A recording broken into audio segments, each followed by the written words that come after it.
Finally বহুত দিনৰ মূৰত তাৰ এটা সপোন আমানৰ এটা সপোন পূৰণ হ'বৰ কাৰণে গৈ আছে। আজি সি হিৰো ডিলাৰত আহি উপস্থিত হ'ল এখন বাইক পাৰচেছ কৰিবৰ কাৰণে।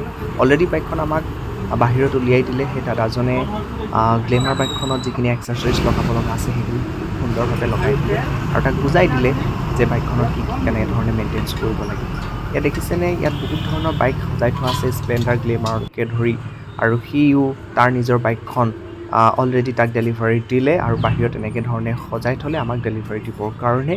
আৰু তাৰ ফিলিংছটো মই সুধিলোঁ, সি বহুতখিনি অনুভৱ আমাৰ আগত ব্যক্ত কৰিলে। কোৱা, তোমাৰ ফিলিংটো কোৱা, আজি কেনেকুৱা লাগিছে? আজি মই নিজকে নিজে মোৰ ক'বলৈ মোৰ মনৰ পৰা ভাষা ওলোৱা নাই। আচলতে ভাষাৰ অভাৱ বুলি ক'ব লাগিব। যদিও মই আপোনালোকে দেখাত এনেকৈ আছোঁ, তো ভিতৰৰ পৰা মই বহুত বেছি আৱেগিক হৈ পৰিছোঁ। আৰু আজি তাৰিখত ক'বলৈ গ'লে মোৰ লগত মোৰ দেউতা নাই, গাৰ্জেন বুলিব কৈ মা আছে, আৰু মাৰ প্ৰতিটো সাহস, মাৰ উৎসাহৰ অবিহনে আজি মই এইটো এচিভমেণ্টটো কৰিব নোৱাৰিলোঁ হ'লে।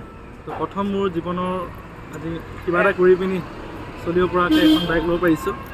তাকে মই ধন্যবাদ মানিব লাগিব যে অকল মোৰ বুলিয়ে নহয়, মোৰ লগতে আছে আমাৰ মোৰ টীমৰ সকলো। আজি মোৰ বিশ্বজিৎ শ্যাম ছাৰ, তেখেতৰ নাম নল'লে এখন লোৱাটো অসম্ভৱ হৈ পৰিব। ভাস্কৰ কলিতা আছে, লগতে মোৰ আৰু দাদা দুজন আছে, আমাৰ ভাস্কৰ শৰ্মা দা, ইফালে আছে অজয় শৰ্মা দা, গিৰি। তেখেতসকলৰ অবিহনেও আচলতে এইখন এচিভমেণ্ট ল'বলৈ মই নোৱাৰিলোঁহেঁতেন। তো সকলোকে ধন্যবাদ জনাইছোঁ, আৰু আহিবলগীয়া দিনতে এনেকৈ মই আপোনালোকে মৰম দিব, আশীৰ্বাদ দিব, এনেকৈ আগুৱাই যাব পাৰোঁ। ধন্যবাদ, ভাল লাগিল।